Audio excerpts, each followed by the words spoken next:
Assalamu alaikum. In today's video, we're going to learn how to write a letter which is related to task 1 in general IELTS. And we're going to cover everything that you need to know regarding formal and informal letters. So let's watch.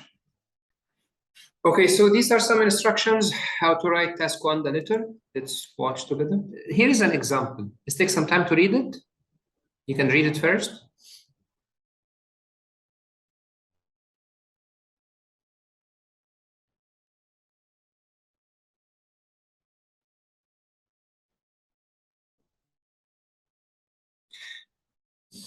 Okay. Now, it says the course director of your previous college has invited you to attend a party for new students, and he has also asked you to give a talk about studying overseas. You have an important examination on the same day, so you can't attend the party. Write to the director to apologize and to explain why you cannot attend. Suggest another date when you could give your talk. Okay, what's the main purpose of this letter? What's the main goal? What are we trying to do here? For example, are we complaining? Are we inviting someone to attend an event? Are we providing information? No, we're not doing any of that. We're apologizing. So this is an apology letter. I'm going to explain everything that you need to know about apology letters in this video right now.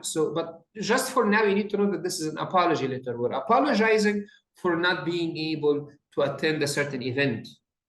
Okay.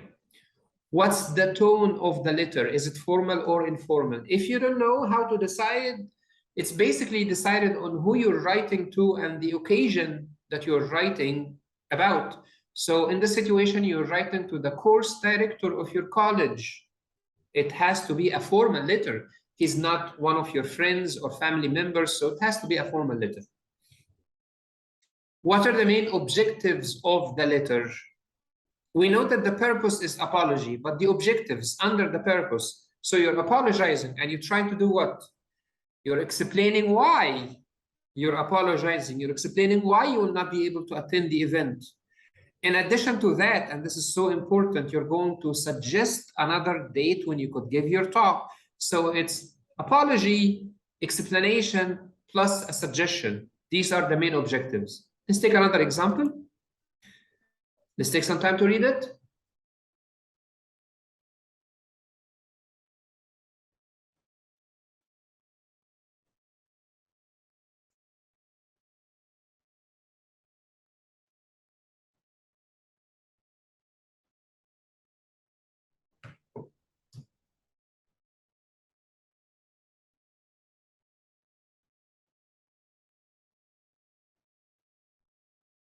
Okay.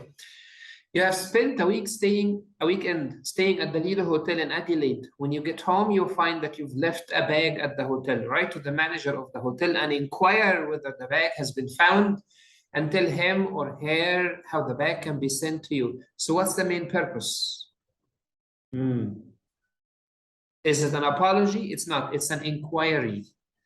Inquiry. You're asking for information. What are the objectives? So the main purpose is an inquiry, request for information. The objectives, you're asking whether the bag has been found. You have to describe the bag because they don't know what the bag looks like. So you have to describe the bag and then you have to tell them how the bag can be sent to you. These are the main objectives.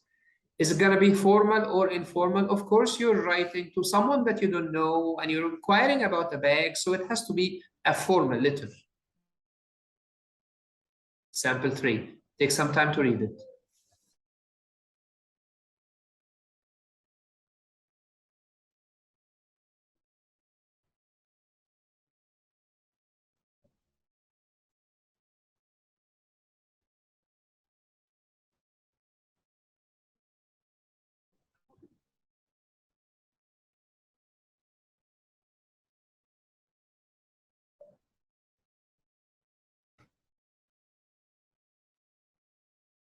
Okay.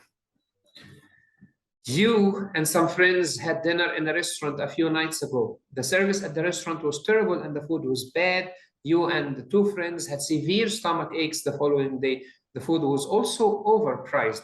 Write to the manager of the restaurant and explain these problems. Give any details that you think are relevant. Ask the manager to do something about the situation. What's the main purpose? Is it an apology? Is it request for information? No, it's a letter of complaint. You're complaining. That's what you're doing. Is it gonna, the main objectives? This, in my opinion, I think this is a very easy letter. And if you have a letter like this one in the exam, you know that your job is gonna be a piece of cake. The main objectives are actually explained in details. You don't have to do a lot of work here in the situation. So you're complaining about what? About the bad service and about the bad food and the fact that you had a stomach ache and food was overpriced. They're basically telling you everything that you have to do. If you have a letter like this one in the exam, it's gonna be super easy for you. In addition to this, you are given permission to provide any extra details that you think are relevant. And this is so important. You're asking the manager, I'm sorry, there's a spelling mistake here. It's supposed to be M-A-N-A. Yeah, you're asking the manager to do something about the situation. You're asking the manager for a compensation. That's what you're trying to do. Is this gonna be formal or informal? Of course, based on the situation and the person that you're writing to, it's gonna be a formal letter. How to start? If you're writing a formal letter and you know the name of the addressee, use the person's last name. Example, Ahmed Mustafa will be Dear Mr. Mustafa, not Dear Mr. Ahmed. The same goes for the married ladies. Dear Mrs. Ahmed, and you use the last name of her husband, not her last name. Maybe a very famous example related to this is the name of Suzanne Mubarak, the wife of the previous president, Hosni Mubarak. I mean, she took the last name of her husband. That's why we used to call her Suzanne Mubarak. I think you remember that. So if you're writing a letter to her, you would write, Dear Mrs. Mubarak. We usually use the first name after Miss, which indicates an unmarried lady. So you have Mrs. MRS for the married lady and Miss for the unmarried lady, and we use the first name. And then the title Ms. refers to a lady, whether she's married or not. So that's Ms. That's not Miss. That's Ms. Ms. Ms. And this one is Miss. Now this one refers to a lady, whether she's married or not. We use the last name of her family, not the last name of her husband, of course, the last name of her family. Okay. If you are writing a formal letter, but you don't know the name of the addressee, you write Dear Sir, if you know that he's a man. Dear Madam, if you know that she's a woman. Dear Sir / Madam, if you don't even know whether he or she is a man or a woman, you have no idea. But please pay attention to the fact that the word madam is used for married or unmarried lady, because I had this question by some of my students before, because in Arabic we use the word madam for the married ladies, but in English it's different. If you're writing a letter, no, it doesn't make a difference. Because you don't know the name of this person, you don't know whether she's married or not, you can just write Dear Madam if you don't know her name. If you know her name, you write Dear Ms. and you use the name. Now, if you're writing an informal letter, use the first name, just the first name, Dear Ahmed, that's an informal letter. Okay. How to write the introductory paragraph in the essay. So you wrote Dear Mr. or Dear Mrs. or Dear Ms. or whatever it is. And then after that, you're supposed to write the introduction of the letter. I'm sorry, not the essay, the letter. If it's a formal letter, Dear Sir / Madam, I hope this letter finds you well. You're greeting the addressee. Greeting means saying hello. If it's informal, you say, Dear Jack, hi, how are you?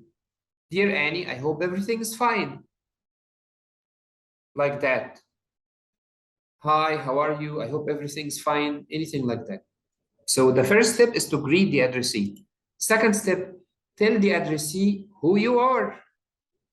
This is usually done in the formal letters. Informal style means that the speaker already knows you, so you don't need to tell the addressee who you are if you're writing an informal letter. But how would you introduce yourself? You introduce yourself based on your professional relationship to the addressee. How? Like this example. Dear Sir, I was a guest at your hotel from 23rd to 25th of May. My relationship to this person is that I was a guest at his hotel. This is how I introduce myself. Another example, Dear Mr. Parker, I'm a student at your college enrolled in the cookery class. This is the professional relationship, me being a student at the college. This is how I introduce myself. That's step 2. Step 3, what do you do? Thank the addressee if he or she has sent a letter or done something else for you. Dear Mr. Lopez, thank you for your invitation to the reunion party on 15th of January. So this person invited me to a party and I'm thanking him. Dear Mr. Hendricks, thank you for your letter asking me about studying in Australia. Step 4, explain the reason for writing. I am writing to advise you of the loss of my credit card. I'd like to inquire about course details. I'm writing to complain about the poor service at your restaurant. So one more time, in the introduction of the letter, there are 4 steps. The first one, greet the addressee, whether formal or informal. Introduce yourself if the recipient doesn't know you. Thank the addressee if he or she has done something for you. Mention the reason why you're writing the letter. These are the 4 steps. You need to remember them and use them in the introductory paragraph. How to write the body of the letter? It depends on the purpose or the type of the letter. There are 5 main types. Making a request. You're asking someone to do something for you.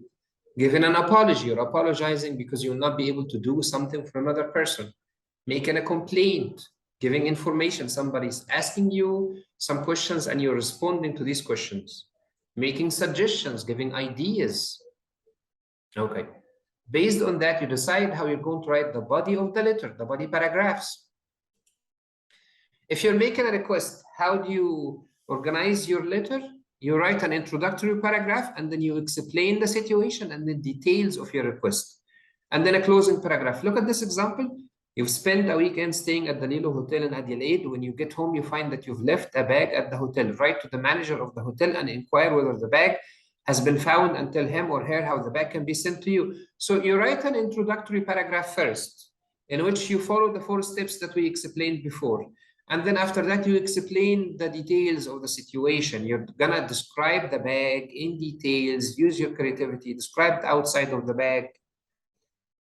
And then you're gonna write details of your request. Now, after describing the details of the bag, you're supposed to tell the manager how the bag can be sent to you. So this can be done in a separate paragraph here. And then you write the closing paragraph. And this is going to be explained to you right now. Giving an apology. Introductory paragraph, explain why you must apologize, alternative plan if appropriate. Look at this example. The course director of your previous college has invited you to attend a party for new students, and he has also asked you to give a talk about studying overseas. You have an important examination on the same day, so you cannot attend the party. Write to the director to apologize and to explain why you cannot attend. Suggest another date when you could give your talk. So you write your introductory paragraph, again with the 4 steps that we explained before, and then you explain why you must apologize. Give your reasons, right? We said here, you have an important examination on the same day. So you're going to use your creativity and you're going to explain why it's important and why you have to take this examination, why you cannot change the date of the examination. And then in the other paragraph, you're going to suggest another date when you could give your talk. Yes, there is something very important that I have to say here. Paragraphs in the letter can be short. They can be too short. They can be 2 sentences or even 1 sentence. It doesn't matter. It doesn't matter in task 1. Your paragraphs don't have to be long. Also, your paragraphs in the letter don't have to have a topic sentence. I mean, you try to start with the topic sentence in the body paragraphs, but you don't have to do that every time. So yeah, it's acceptable to have a short paragraph consisting of 2 sentences or even 1 sentence. It's acceptable to have a paragraph that doesn't have a topic sentence. That's normal. Making a complaint. You write your introductory paragraph, you explain the problem, say what you think the addressee should do, the compensation. You look at this example here. You and some friends had dinner in a restaurant a few nights ago. The service at the restaurant was terrible and the food was bad. You and the 2 friends had severe stomach aches the following day. The food was also overpriced. Write to the manager of the restaurant and explain these problems. Give any details that you think are relevant. Ask the manager to do something about the situation. So after you write the introductory paragraph, you're going to explain the problems. The food was bad. The service was bad. You had stomach aches. The food was overpriced. Everything's going to be here in this paragraph. In the next paragraph, you ask for a compensation. You have complete freedom to decide how you would like the addressee to compensate you. Maybe you need another meal for free. Maybe you need to have a refund. You need to have your money back. Maybe you would like to have a discount from the future meals. Maybe you would like a letter of apology, anything like that.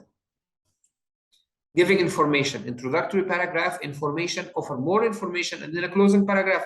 You've recently started work in a new company. Write a letter to an English-speaking friend, and your letter explain why you changed jobs, describe your new job, tell him or her your other news. After you finish writing your introductory paragraph, you're going to write some information, why you changed jobs in this paragraph. Describe your new job in a separate paragraph and tell him other news. Maybe you could have a third body paragraph in which you offer more information. You could do that, no problems. It's acceptable. Finally, making suggestions. Introductory paragraph, make the first suggestion, provide an alternative to this suggestion, or make a second suggestion. Closing paragraph. Example, you want to sell some of your furniture. You think a friend of yours might like to buy it from you. Write a letter to your friend, and your letter explain why you are selling, right? Describe the furniture. Suggest a date when your friend can come and see the furniture. So after you finish your introductory paragraph, you could explain first why you are selling in this situation, and then describe the furniture in a separate paragraph, and then suggest a date when your friend can come and see the furniture. Here in the situation, we're gonna make some changes to the plan. It's okay, these plans are not like fixed. You could change them, you could alter them according to the question itself. So they are not rigid rules that can never be changed. No, you can change them actually, no problems. Okay, we talked about the introductory paragraph, we talked about the body paragraphs. How about the closing paragraph? It also depends on the type of the letter. And again, we have 5 types, as we said before: making a request, giving an apology, complaint, giving information, and making suggestions. If you're making a request and you're writing a formal letter, you say, thank you for your attention to this matter. I look forward to your prompt response. These are fixed sentences that you need to memorize. It's acceptable to do that in task 1. In task 2, I never give you any fixed sentences to memorize, but in task 1, actually, you can do that, no problems. And it's a good idea if you do that.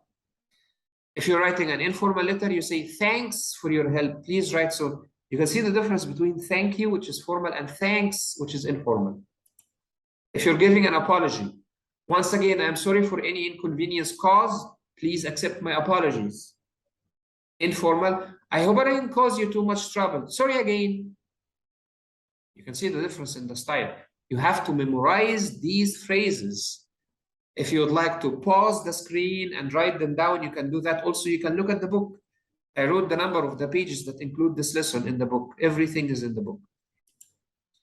If you're making a complaint, formal, I expect to hear from you very soon. Please give this matter your immediate attention. Informal, nothing. You will not be asked to complain from a friend. If it happens, you can use the formal structure to express your disappointment towards the friend. So if they are asking you to complain in an informal style, be formal. If they are asking you to complain from a friend or from one of your neighbors or maybe from one of your family members, be formal, because you're angry, because you're not emotional, you're serious. So be formal. Giving information, formal. I hope this information will help you. Please feel free to contact me for more information. Informal. I hope all this helps. If I can tell you anything else, please let me know. Making suggestions, formal. I trust these suggestions have been useful. Please let me know if I can help any further. Informal. I hope these suggestions help. If there is anything else I can do, please call. Now, how to write the ending, the last sentence. If the letter is formal and you don't know the name of the addressee, you end by yours faithfully. Faithfully, you don't know the name, faithfully. If the letter is formal and you know the name of the addressee, write yours sincerely, if you know the name. If the letter is informal, end with best regards or best wishes or love. Okay. These are the tasks that you're going to write for this course. You're going to write them one by one, and I'm going to read them and give you feedback. Don't write them all at once. No, you're going to write them one by one. Practice task 1. You want to sell some of your furniture. You think a friend of yours might like to buy it from you. Write a letter to your friend. In your letter, explain why you're selling. Describe the furniture. Suggest a date when your friend can come and see the furniture. That's task 1. Task 2. Your neighbors have recently written to you to complain about the noise from your house or flat. Write a letter to your neighbors. In your letter, explain the reasons for this noise. Apologize. Describe what action you will take. 3. You and your family are living in a rented accommodation in an English-speaking country. You are not satisfied with the condition of some of the furniture. Write a letter to your landlord. In your letter, introduce yourself. Explain what's wrong with this furniture. Say what action you would like the landlord to take. 4. You've recently started work in a new company. Write a letter to an English-speaking friend. In your letter, explain why you changed jobs. Describe your new job. Tell him or her your other news. 5. You've recently moved to a new house. Write a letter to an English-speaking friend. In your letter, explain why you moved. Describe the new house. Invite your friend to come and visit. And finally, you're working for a company. You need to take some time off work and want to ask your manager about this. Write a letter to your manager. In your letter, explain why you want to take some time off work. Give details of the amount of time you need and suggest how your work could be covered while you're away.